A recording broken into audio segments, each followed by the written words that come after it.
the Daily Compliance News for September 17, 2025, the Talking Bad edition.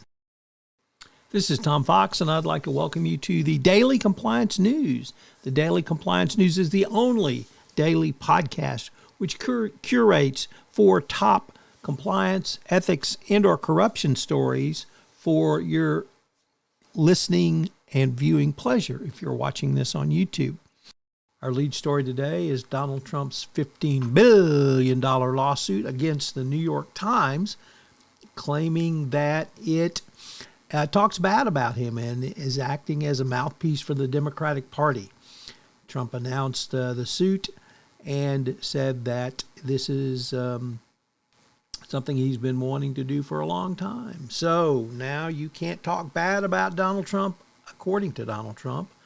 In another story, it reported he wasn't sure you have any First Amendment rights. So that's where we're going.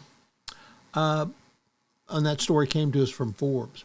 Our next story is from the Financial Times and the corporate governance section that opines that Donald Trump has tilted the balance of power from investors to CEOs.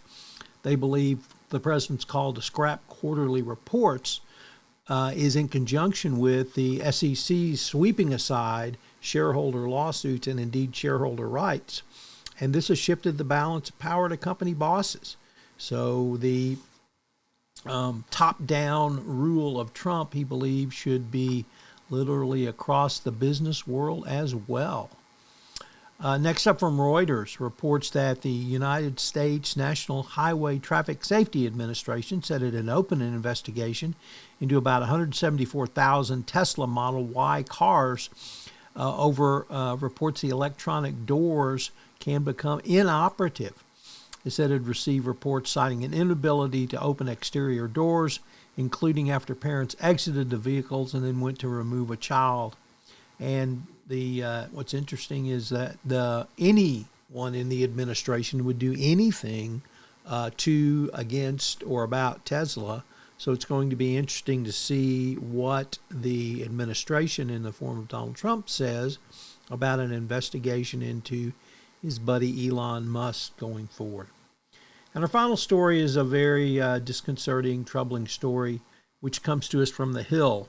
And it cites a UN report that the government corruption in South Sudan has deepened the food crisis as billions of dollars in public funds have been stolen in massive government corruption, as the vast majority of the country suffers from food shortages. The impoverished country's food crisis has deepened, and last year the government postponed for the second time, which would have been national elections, saying they didn't have the funds to do so. So you see the invidiousness of corruption. The Daily Compliance News is a production of the Compliance Podcast Network and a proud member of C-Suite Radio. Thanks so much for listening. I hope you'll join me again tomorrow.